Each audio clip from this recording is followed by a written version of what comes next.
most holy mountain is the venue for the opening round of the Asia-Pacific Touring Car Championship. Motorsport is a passion in Japan and a capacity crowd are expecting spectacular action. Touring car racing series for compact 2-litre saloons have grown rapidly over the last few years. The challenge of closely matched racing, attracting the world's top car manufacturers, the top drivers and the crowds to championships across Europe, Japan, South Africa and New Zealand. The new Asia-Pacific Touring Car Championships attracting worldwide attention to 3 key events held across the Asia-Pacific area. After the opening round here at Fuji, it's on to Macau near Hong Kong, before heading south to Wellington in New Zealand, a transcontinental challenge that's attracting some of the world's top teams. The Schnitzer BMW team, directed by Bavarian Charlie Lamb, have won races this year in both the British and the Japanese touring car series. Their high-tech BMW saloons, driven by Britain's Steve Soper and German Joachim Winkelhock, the '93 British champion, are sure to be front-runners both in Fuji and in the following races.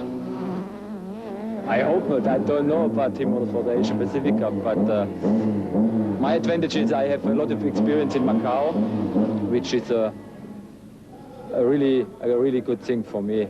But there are also Tim Harvey, which is a good driver. Everybody knows him.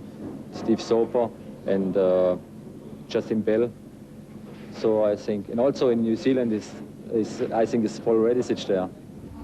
Britain's Tim Harvey won the Macau race in a Ford in 1990 before switching to BMW, for whom he won the British Touring Car Championship in 1992.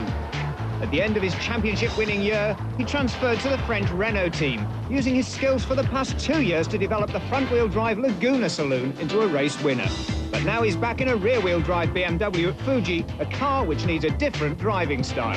Yeah, big differences in the car. Not a problem in adjusting, front-wheel drive to rear-wheel drive. That's not the problem. The problem is just understanding the car and how to get the most out of it, because it is very different, and it's actually very sensitive to the changes we're making. So if we'd had more testing, I'm sure we'd be up there, but to jump in the cars completely fresh and effectively have 2 one-hour practices on a new circuit makes it very hard for us. But, we're getting there, and we will get better and better. Hopefully the others are at their performance level anyway.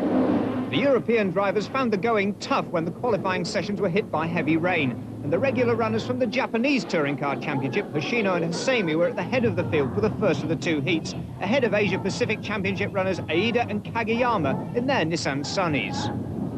But disaster for Steve Soper, limping into the pits on the warm-up lap for attention to a faulty fuel pump. A superb start saw Hoshino storm into the lead, ahead of Kageyama and a slow-starting Hosseimi, who regains his second place at the opening corner. And Tim Harvey, starting 14th in the 38-car field, was finding himself in the thick of the action. Ahead of him, Kurosawa's Toyota attacks Nakako's Honda.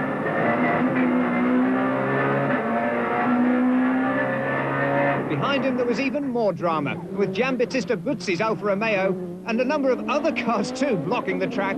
The red flags were waved to stop the race. As Kazuo Wogi limped back to the pits in his BMW, others were left to pick up the pieces, and Hoshino had to repeat his demon start to lead a second time. And Hoshino did it again in his Nissan Primera, heading Hosseimi's similar car, but the battle for 4th place between the Asia-Pacific Championship contenders Aida and Kageyama was set to end in disaster, as the 2 clashed and Kageyama headed for the ground. At the head of the field, Hoshino led Hosseimi, but again the race will be stopped, this time after a heavy collision between the German drivers Armin Hahner and Prince Leopold von Bayern. His BMW spun into the path of Matsunaga's Toyota. Both cars were wrecked, but at least both drivers walked away as the red flags flew again. Meanwhile, back on the start line after 2 demon starts, poor Hoshino must have been wondering just what he needed to do to actually win this race. But all of this was good news for Soper. His faulty fuel pump was fixed and he could now make the restart and keep both his Japanese and Asia-Pacific Championship hopes alive. And after start number 3, Hoshino again led, but faced a fearsome challenge from Tom Christensen in his Toyota. Down the pit straight at 160 miles an hour, the Dane took advantage of Hoshino's slipstream to dive through and take the lead, while Tim Harvey was in the wars again.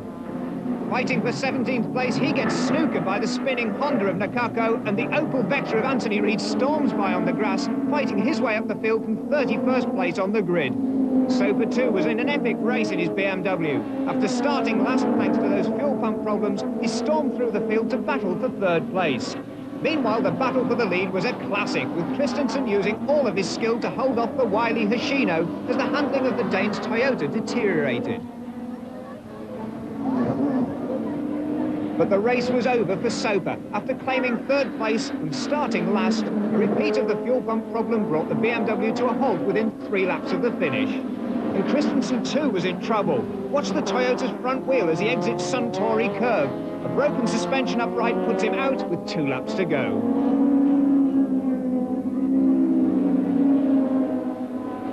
So the first blood at Fuji goes appropriately to a Japanese car and a Japanese driver. With Hoshino's Nissan Primera heading to the checkered flag to take a hard-earned victory.